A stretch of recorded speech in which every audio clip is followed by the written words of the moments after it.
প্রিয় শিক্ষার্থী, আসসালামু আলাইকুম। ন্যাশনাল কলেজের অনলাইন ভিত্তিক শ্রেণী কার্যক্রমে তোমাদের সবাইকে শুভেচ্ছা। আশা করি তোমরা আল্লাহর রহমতে ভালো আছো। আমি আজকে ষষ্ঠ শ্রেণীর বিজ্ঞান দ্বিতীয় অধ্যায় জীবজগৎ, এই অধ্যায়ে জীবজগতের শ্রেণীকরণ এই অংশ নিয়ে আলোচনা করব। আমি এর আগে একটা ক্লাস নিয়েছিলাম জীবের প্রধান বৈশিষ্ট্য সমূহ নিয়ে। তো আজকে জীবজগতের শ্রেণীকরণ আমি এখানে দুইটা নাম পর্যন্ত অর্থাৎ 5টা রাজ্যে তো বিভক্ত করা হয়েছে, সেখানে আমি মনেরা আর প্রোটিস্টা এই দুইটা সম্পর্কে হয়তো একটু ধারণা দিয়েছিলাম। তো আমি শ্রেণীকরণ থেকে আজকে শুরু করে শেষ পর্যন্ত অধ্যায়টুকু আলোচনা করার চেষ্টা করব। তোমরা সবাই মনোযোগী হয়ে ক্লাস দেখবে। যদি কোনো সমস্যা থাকে তাহলে অবশ্যই কমেন্টসের মাধ্যমে জানাবে, কেমন? তো জীবজগতের শ্রেণীকরণের মধ্যে বলা হয়েছিল যে বিজ্ঞানী মার্গুলেস এবং উইটেকার 1978 সালে আধুনিক শ্রেণীকরণ পদ্ধতিতে জীবজগৎকে মোট 5টি রাজ্যে বিভক্ত করেন। প্রিয় শিক্ষার্থী, আমি গত ক্লাসে যদিও বলেছি, তারপর আমি এখান থেকে শুরু করছি।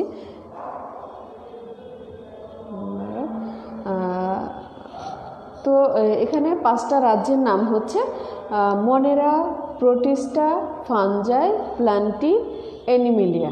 তো এখানে মনেরা রাজ্য, এখানে 5টা রাজ্য বলতে 5টা রাজ্য হিসেবে যেহেতু বিভক্ত করা হয়েছে, এগুলো হচ্ছে প্রাণীদের বৈশিষ্ট্য, আচরণ এগুলোর উপর ভিত্তি করেই কিন্তু বিভিন্ন প্রাণীদেরকে এই রাজ্যগুলোর মধ্যে অন্তর্ভুক্ত করা হয়েছে।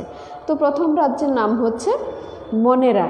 মনেরা রাজ্যের যে সকল প্রাণীগুলো রয়েছে তাদের বৈশিষ্ট্য হচ্ছে যে মনেরা রাজ্যের মধ্যে এই রাজ্যের অধীনে বিন্যস্ত যে জীবগুলো আছে তাদের বৈশিষ্ট্য হচ্ছে প্রত্যেকটা জীব এখানে এককোষী থাকবে এবং এদের নিউক্লিয়াসটা সুগঠিত থাকে না।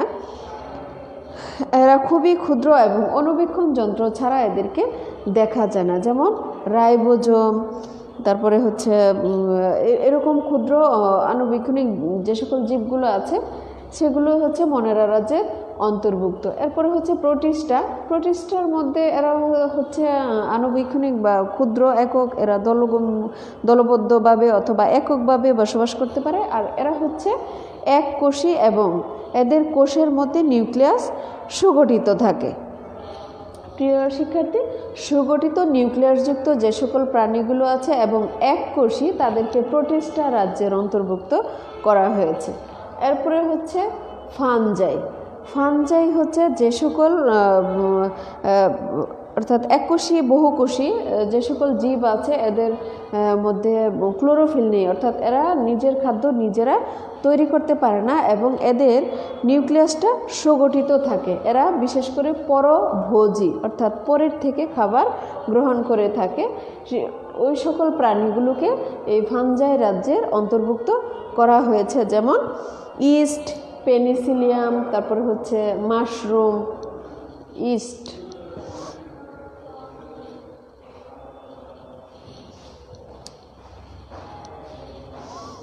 ইস্ট হচ্ছে, একটু লিখে দিচ্ছি, ইস্ট, পেনিসিলিয়াম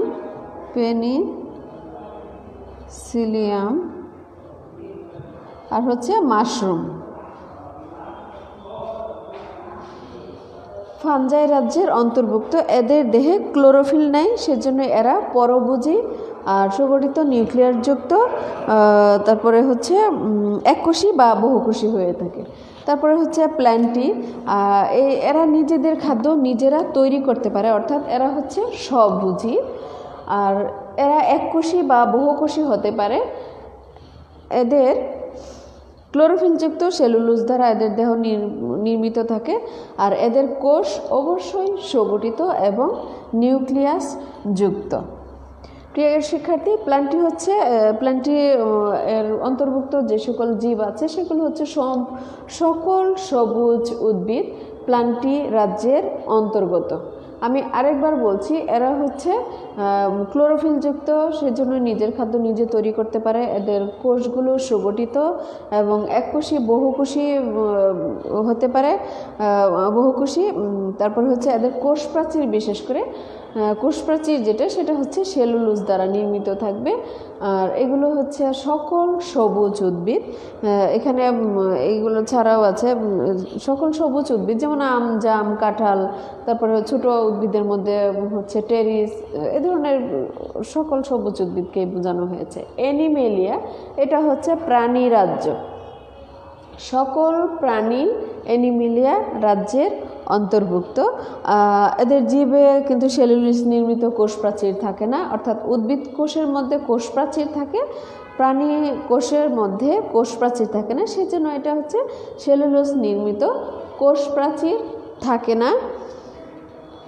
সাধারণত এই কোষগুলোতে প্লাস্টিডও থাকে না, সেই জন্য খাদ্যের জন্য সবুজ উদ্ভিদের উপর নির্ভরশীল, সেটা প্রত্যক্ষভাবে হোক এবং পরোক্ষভাবেই হোক। সকল প্রাণী কিন্তু খাদ্যের জন্য সবুজ উদ্ভিদের উপর নির্ভরশীল।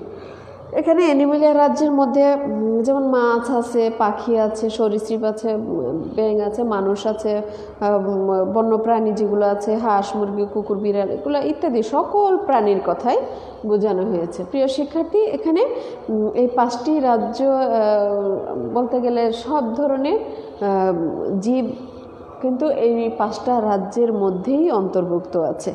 তো উদাহরণ হিসেবে তো আর সবগুলো এত টানা যায় না, সেজন্য হয়তো বা 2-3টা উদাহরণ বললেই এনাফ, আর প্রয়োজন পড়ে না। তো এরপরে হচ্ছে এখানে তোমাদের পাঠ্য বইয়ে আছে পার্ট 3 অপুষ্পক উদ্ভিদ, অর্থাৎ এখানে উদ্ভিদের প্রকারভেদ উল্লেখ করা হয়েছে। উদ্ভিদের ক্ষেত্রে কয় ধরনের উদ্ভিদ আছে সে সম্পর্কে আমি এখন একটু বলবো। অপুষ্পক উদ্ভিদ অর্থাৎ এখানে 3 ধরনের উদ্ভিদের কথা উল্লেখ আছে। অপুষ্পক উদ্ভিদ, সপুষ্পক উদ্ভিদ, আবৃত বীজির পাশাপাশি তো নগ্নবীজি উদ্ভিদের কথা আসার কথা। আচ্ছা, ঠিক আছে। অপুষ্পক উদ্ভিদ পার্ট 3-এ আছে অপুষ্পক উদ্ভিদ। অপুষ্পক উদ্ভিদ কোনগুলো? যে সকল অপুষ্পক, পুষ্প মানে হচ্ছে ফুল, পুষ্প হচ্ছে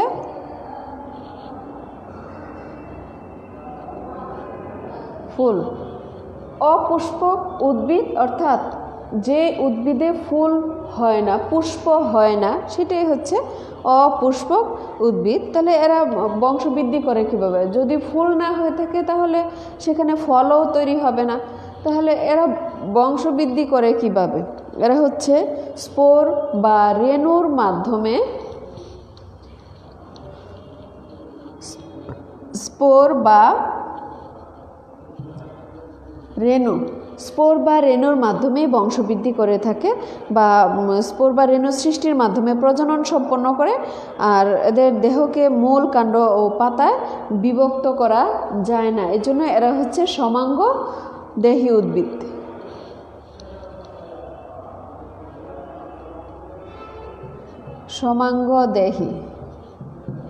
সমাঙ্গ দেহী উদ্ভিদ।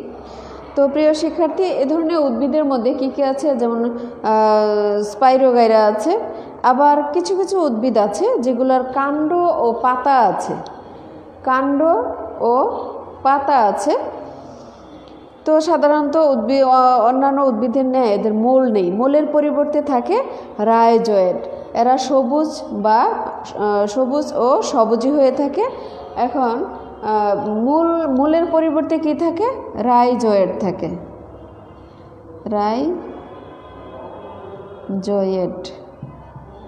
মূলের পরিবর্তে থাকে রাইজয়েড। এরা হচ্ছে সবুজ ও সবুজই। এদের বাসস্থানটা কোথায় দেখা যায়? বাসস্থান হচ্ছে স্যাঁতসেঁতে মাটির দেয়াল, তারপরে হচ্ছে অনেক সময় আছে পুরাতন বাড়ির উপরে সানসেটের মতো দেওয়া থাকে, সেখানে একটু হয়ে আছে, মানে শেওলা পড়ে আছে, সেখানে ছোটোখাটো উদ্ভিদগুলো দেখা যায়। এ ধরনের উদ্ভিদগুলো অর্থাৎ গাছের বাকলে ইট মাটি এগুলোর মধ্যে জন্মাতে দেখা যায়। এছাড়া পানিতে ভাসমান অবস্থায় এদেরকে দেখা যায়। সাধারণত এরা পুরাতন ভেজা দেয়ালে কার্পেটের মতো নরম আস্তরণ করে ঠাসাঠাসিভাবে জন্মিয়ে থাকে। প্রিয় শিক্ষার্থী, এই ধরনের উদ্ভিদের নাম হচ্ছে মস। মসের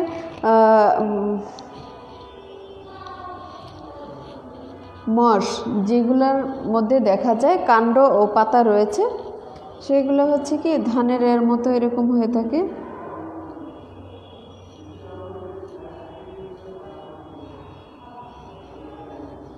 এরকম হয়ে এরকম ইয়ার মতো মাথার মতো হয়ে থাকে।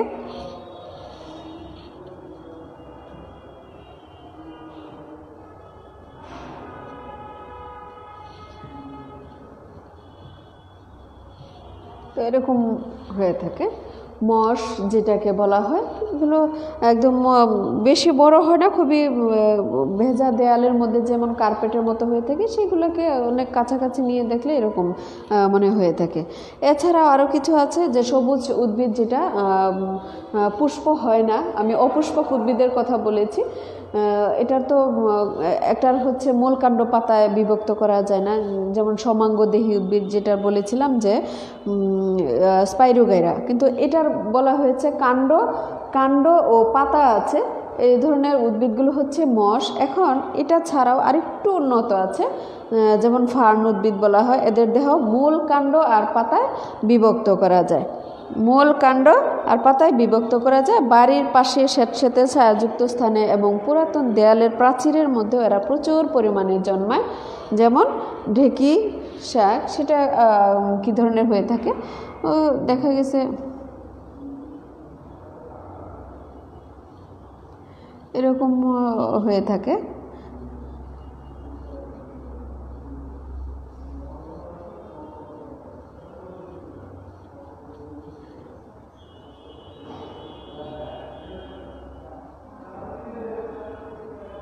এরকমের আমি এত আসলে বড় আঁকছি না, আমি একটু ছোট করে দেখিয়ে দিচ্ছি। তো এই মাথাটা আবার একটু সরু থাকে।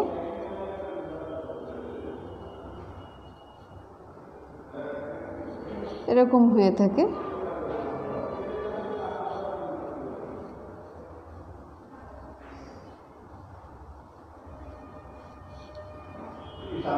এরকম হয়ে থাকে।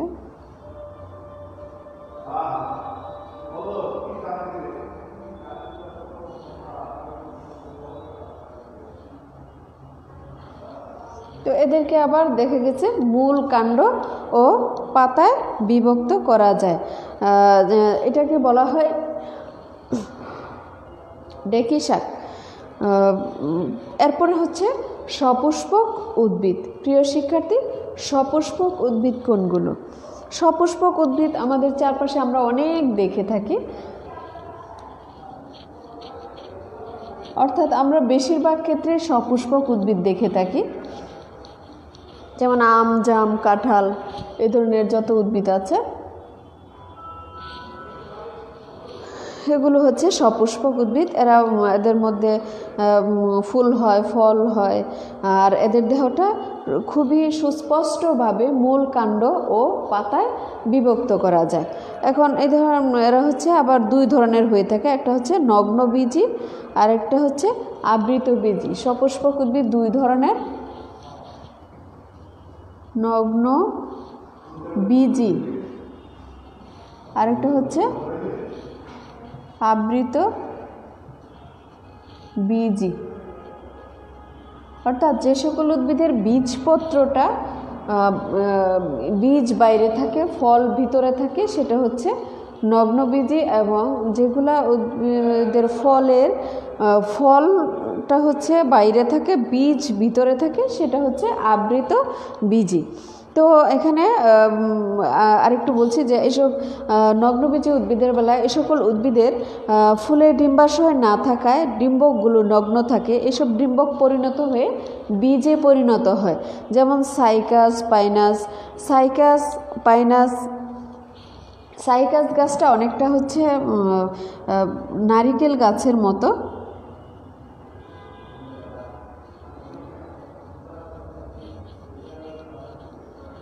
অনেকটা হচ্ছে নারিকেল গাছের মতোই, কিন্তু পাইনাস গাছটা আবার একদম সুচালু।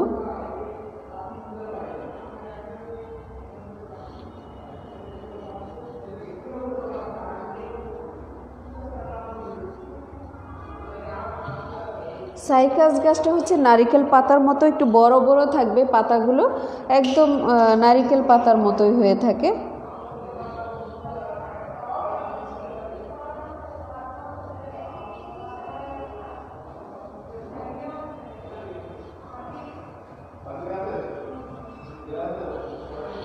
তো যাই হোক, পাইনাস গাছের পাতাগুলো একদম সুচালু, অর্থাৎ এরকম সূচের মতো থাকে। পাইনাসের পাতাগুলো খুবই সূক্ষ্ম সূচের মতো হয়ে থাকে। তো প্রিয় শিক্ষার্থী, এই সাইকাস ও পাইনাস গাছগুলো হচ্ছে নগ্ন বীজি উদ্ভিদের উদাহরণ এবং আবৃত বীজি উদ্ভিদ। আমরা চারপাশে যতগুলো সপুষ্পক উদ্ভিদ দেখি না কেন, প্রায় সবগুলোই হচ্ছে আবৃত উদ্ভিদের উদাহরণ। তো আবৃত বীজের বেলায় হচ্ছে ডিম্বকগুলো ডিম্বাশয়ের ভিতরে সজ্জিত থাকে এবং নিষেকের পর ডিম্বক বীজে পরিণত হয় ও ডিম্বাশয় ফলে পরিণত হয়। এর কারণে বীজগুলো ফলের ভিতরে আবৃত অবস্থায় থাকে।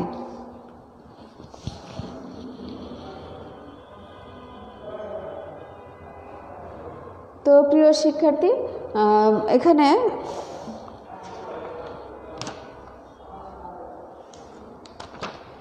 আমি আবার একটু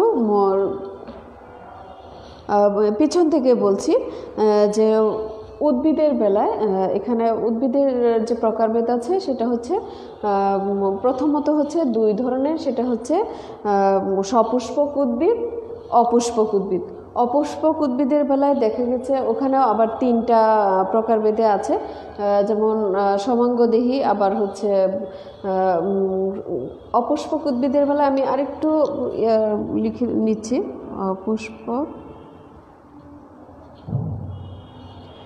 অপুষ্পক উদ্ভিদের বেলায় তিনটা ছিল। একটা হচ্ছে সমাঙ্গদেহী, সেটা হচ্ছে মূল কাণ্ড ও পাতায় বিভক্ত করা যায় না। মূল কাণ্ড পাতায় যেটাকে বিভক্ত করা যায় না সেটা ছিল স্পাইরোগাইরা। আরেকটা ছিল কাণ্ড ও পাতায় বিভক্ত করা যায়, সেটা হচ্ছে মশবর্গীয় উদ্ভিদ যেটা। তারপরে হচ্ছে এখানে আসলে সমাঙ্গদেহী, আর পরেরটা হচ্ছে মশবর্গীয়, আর এটা হচ্ছে ফার্নবর্গীয়।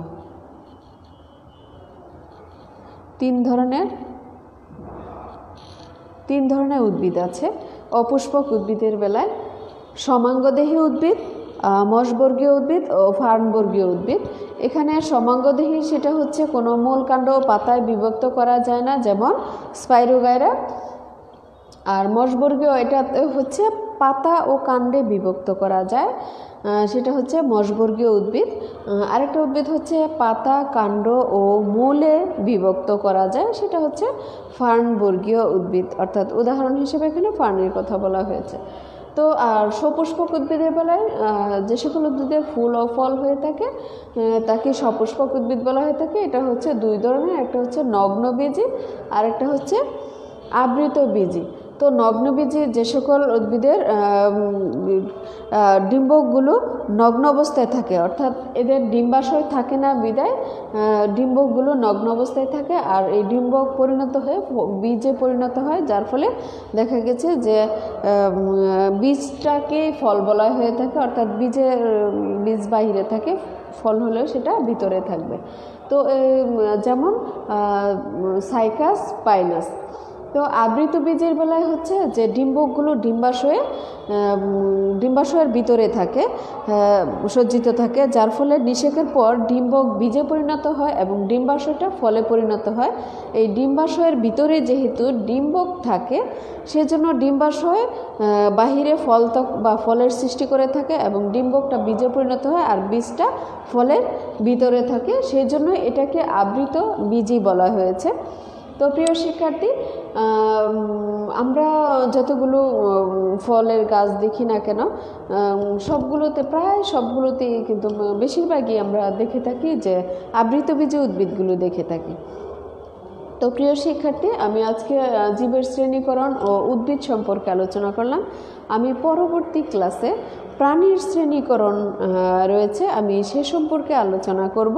তো তোমরা বাসায় মনোযোগ সহকারে পড়াশোনা করবে, তারপরে হচ্ছে লেখাপড়ার ফাঁকে ফাঁকে আব্বু আম্মুকে অবশ্যই কাজে সহযোগিতা করবে এবং আব্বু আম্মুর কথা মেনে চলবে, বিশেষ করে স্বাস্থ্যবিধি মেনে চলবে। আর প্রত্যেকটা ক্লাস অবশ্যই দেখবে। যদি কোনো প্রশ্ন থাকে বা কোনো সমস্যা থাকে তাহলে অবশ্যই তোমার শিক্ষকদের সাথেও যোগাযোগ করতে পারো, অথবা যেহেতু লাইভ ক্লাস দেখছো তো ক্লাসের মধ্যে কোনো সমস্যা থাকলে বা প্রশ্ন থাকলে কমেন্টসের মাধ্যমে জানাতে পারো। তো আমি আজকে আর বেশি কথা বাড়াতে চাচ্ছি না, আগামী ক্লাসের আমন্ত্রণ জানিয়ে আমি আজকে এখানেই শেষ করছি। সবাই ভালো থাকো, সুস্থ থাকো। আল্লাহ হাফিজ, আসসালামু আলাইকুম।